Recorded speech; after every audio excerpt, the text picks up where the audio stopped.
I often say in my videos, do as we say, not as we do. And Thomas did another great one this morning. Yeah, basically, everyone knows 180s, they're incredibly strong, apart from their standard rods are a bit shit. Realistically, if you're, it's for low RPM torque, is not healthy for them. So if you've got like the standard size turbos, KO4s and stuff, you kind of want to keep boost at maybe 1.4, 1.5 most boost, just and because it's too much torque, like more than about 300 pound-foot, and things break. And if you remember back in the day when I had a standard internals one, that's exactly how I broke mine. It was mapped at Badger at 300 pound-foot, absolutely fine. And then I got greedy and turned it up, and it was flying.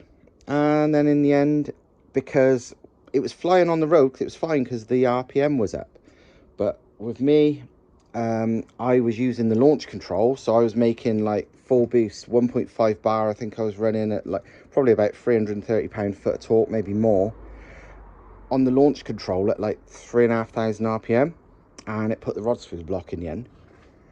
And yeah, and on Thomas's, again, stock internals, he's the same as me. It was at first was like, keep it, keep it sensible boost. We just, just going to be a track car running sensible boost. That didn't last long, and he had the boost running much higher. It was probably peaking about 1.7 and going down to about 1.4, 1.5. But because he knew about the low down torque thing, he was driving around it.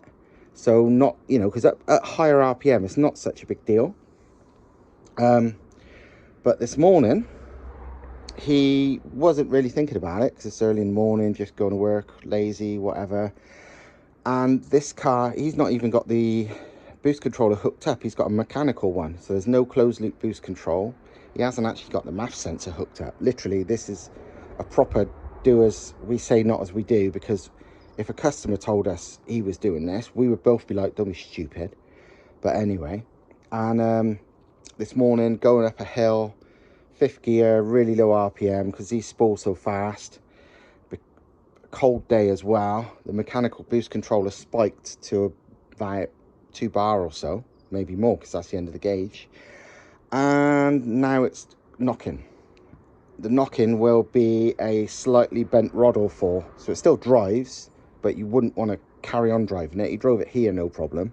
But yeah, not good. Do as we say, not as we do, because a 180 on stock internals, you're still talking a 20 plus year old engine, and yeah, it will last okay as long as you keep sensible with the boost.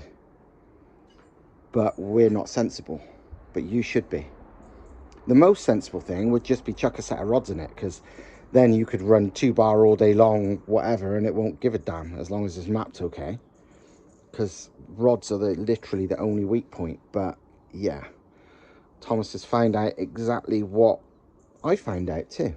But luckily, just by chance, because we was talking about it yesterday, as you probably know with my car, it's really basic, lots of standard parts, lots of old parts, but it's been reliable, more reliable than most people's big builds for like over 2 years. And a big part of that is because I run a fairly big turbo with a very high flowing exhaust side, so I've got low back pressure, and that's just healthier on the engine. There's basically a lot less heat, a lot less stress, a lot, especially this is stress as much as anything, because it's breathing, which is what a small turbo doesn't do, or a small turbonizing doesn't do. And we're talking about it with Thomas, and I said for my new setup I'm going to build, I'll probably go bigger. I'll probably go to a Holset HX52 11 centimeter, because while they're gigantic and people have done like 900 odd horsepower on them, they spool freakishly fast. I mean, they're proven on like 2Js to be like full boost by like less than 3,500 RPM. They're proven, I've seen like an SR20 with one running less than 2 bar boost, 1.9 bar boost, but because they flow so well, it was making over 800 horsepower at the hubs. at less than 2 bar boost. It's like, Jesus Christ, I'm running more than that and I'm making 300 horsepower less. And obviously it's much healthier on the engine. And we've got a guy we know in New Zealand has got a 180 swapped one of these, and he's actually running an HX52, and again his spools up really fast, like pretty much like his power band is similar to my car is. It's like, you know, and his isn't even running VVT if I recall, so there's improvements to be made. And Thomas was like, you know what, with one of them I could probably, with my custom manifolds and stuff, to really optimize things, because that's what he's good at, he could probably make it work at least as good as my current turbo is. And that is amazing, because obviously this is a far bigger turbo. And I was like, well, funnily enough, I've got one, because Compressor Racing had, I don't know, half a dozen or whatever of them in stock, billet 11cm HX52s, and I've grabbed one already, and I've brought that for Thomas now, and I'll just get another for myself, and it's in here. And that good timing, because now he needs an engine. So it's this massive looking thing. I mean, as a comparison, this is a G25 550 and this is HX52. It's considerably bigger on the compressor housing side. It's funny because, yeah, it is a bigger turbo, but when you see it like that, it's not actually much bigger. These have got, this is technically a 6770, so 67 inducer, 70x juicer. But that's, yeah, a KO4. That's a KO4. That's a G25 550. And yeah, this doesn't spool that much slower than a standard KO4, despite it looking twice as big. And it's the same with this. This spools really well, and people think, oh my god, it's so big, but the housing is giant, and it is a big turbo. It's a 98mm overall compressor wheel diameter, but it's proven that these do spool up great on 180s, on, you know, everything. So very confident that this will be the way to go. Obviously you wouldn't do it on a 180 unless you was aiming for, you know, 550 minimum, I would say. Otherwise you'd just run something smaller, because I mean I'm running over 500 without the nitrous with my HX40. This is literally the next step up from a 40. HX50s are bigger than 52s. I know it sounds weird, but it's true. A 52 is a same compressor sort of wheel size, but a smaller turbine side than a 50. So it goes HX35, HX40, HX52, HX50, HX55 in numbering.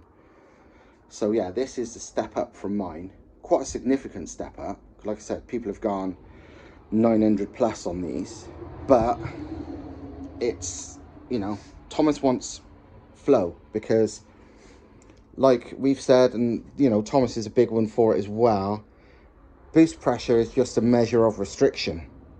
Flow is flow. So, you know, you can have twice the power at less boost if the engine and turbo setup flow better. So like this at 2 bar wouldn't even make it might just touch 300 horsepower, but that's about it, because it's strangled exhaust, strangled compressor, everything. This at 2 bar, providing the, you know, the engine isn't the restriction, could make, you know, like I said, there's been SR20s with these running only 2 bar, like 29 psi, making 800 at the hubs. So, you know, it's all about flow more than restriction, and well, flow more than boost, and restriction is what kills that. So it's the same as like a G25 550. They spool super fast. People tend to make mid to high 400s, sometimes really pushed, they make over 500. But that could be at like 2 bar boost, and that's all there is. Whereas a bigger turbo, because it flows more at exactly the same boost pressure, would make hundreds more. So yeah, I'm looking forward to seeing what Thomas does, and I know what he's like. He gets carried away, so I'll probably come back tomorrow and it'll be like mounted on the car, and I don't know, you know what he's like. So we will see. But yeah, it's cool. And now I've seen it sort of here, because I've had it at home and not actually done much with it. But now I've seen it now, I really want to get it on my car, because that just, yeah. It never goes as planned, is it? No, not really. I mean, it's really want to use that engine on the truck. Yeah, yeah. But we can't help ourselves. That's the thing. It was stupid. Yeah. I mean, if we, you know, if we was being sensible, you just run these at like 1 bar, 1.2. It lasts all day long, track days, everything. But we're idiots. That's why it's do as we say, not as we do. I enjoyed it too much. It was too. Yeah, it was too much fun. Yeah. That's the same with mine. That's why I blew it up on the launch control, because it was so good. I did about five launches in a row. The biggest shame, I'm pissed because that engine now, if I just put a better exhaust manifold, one of those I put on the hybrid. Yeah. This Chinese turbo, this one here, that's enough. Alright, obviously you put the rods, you can push it without to worry about it, but that would be enough to have fun on the track. Oh, it's so much fun, yeah. I really want to try it, I want to show it, Yeah. Well, hopefully, like the Misha's new video, which will be out shortly, maybe it already is by the time people see this. He drives, he drives a stock 180 MR2, so it's just a standard KO4 and all that, with just that manifold. This, yeah, literally one of these. And he drives it on track at Nürburgring and is absolutely in love with it. That's probably going to be public by the time you see this video, if not soon. And even his Philip always enough. But that's life. Like we say, everyone's more power anyway. Yeah, it's never a bad thing. So there you go. 24 hours later. I came about this time yesterday with that whole set HX52 because Thomas broke his 180 yesterday morning. And I've come here, it's literally 24 hours later. And yeah, I knew he wouldn't be able to leave it alone. It's already there. Look at it, it looks the size of the bloody engine. It's actually not as, it looks insane. It looks as big as the engine. That's because HX52s have just got the biggest compressor wheel going. So it just looks mad. But yeah, I can see he's already got it where he wants it. He's already got a 4-inch intake figured out. Oh, he's already got a 4-inch exhaust mostly figured out by the looks of it. But yeah, turbine side isn't half as big. It's still big, don't get me wrong. But it's, you know, it looks insane. But yeah, I know what Thomas is like. This won't take him long. And again, he's been very busy making everything else for everyone else, so that's good, because I gotta pack all this shit to send to people. This is a customer drive-in drive-out swap that we've recently completed, but I just thought I'd show you like how factory looking the swaps are from us. Basically this is sort of the recommended way we would do it, how we would lay out the lines, how we'd plumb it all in, and yeah, it almost looks like a factory swap, you know, a factory engine, and it's actually far easier to work on than the factory car. If anyone knows what these cars normally like with a standard Toyota engine, it's cramped up against the firewall, they're much taller, nightmare to work on. This is really neat, really easy to work on, tons of room, and this thing's basically standard. I mean, you see standard subframe, standard anti-roll bar, standard everything. I mean, this is up to the customer to carry on modifying from there, but this is what we do for them as our standard, you know, off-the-shelf swap, and they can do whatever after that. Of course, if they request custom stuff from us, we can do more custom stuff, but this is kind of the off-the-shelf setup. I'll tell you another thing. This is what we do with the battery. On these swaps, you need to relocate the battery, and you could obviously put them in the front, you could do whatever you wanted, but this is what we like to do because it's super neat. So it's just in the standard luggage compartment, like a Varley red top. So it's small and it's sealed and it's lighter and it's solid, but it's looks factory. Even the ECU and everything is mounted behind there. It's all easy accessible, but also still looks factory. But yeah, this car, obviously it's a project, so there's more to go. He needs a roof for a start, but it's a really nice car, and it's had a really tidy swap. And yeah, with a few more mods and sort of tidying, it's going to be pretty badass. Even these MX5 wheels actually really suit it. So anyway, that'll do. A little longer than a few minutes later. Thomas has made more progress with his giant HX52 18T setup. Now he's got half a Sidewinder twin scroll manifold. Because what that is something I thought of about, I don't know, 2-3 years ago, and tried it and it didn't work, which is getting a Passat, or I don't know if Audi, I think Passat and A4 1.8 non-turbo 20 valve, getting the exhaust manifold off one, because it goes this away and it's properly divided 1 and 4, 2 and 3 for twin scroll, and making it into a Sidewinder manifold for the turbo, which is just there. I bought one back in the day to try this and realized it would not work because the end of the manifold hit the bell housing on the gearbox, because this is made for longitudinal fitment, where it's got a gearbox that's a lot thinner but longer. So then I said that to Thomas, I was like, it won't fit. He's like, don't matter, because I'm going to chop it up. And yeah, he's basically chopped it just after the furthest forward collector, and then he will make with thick wall 316 1.5 inch nominal 2 pipes to make it twin scroll.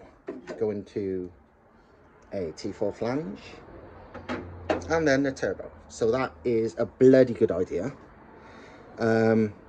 because that is not the perfect manifold in by a long shot, but the bends are not tight. There is sort of the radius is as gentle as they would be if you made a tubular one.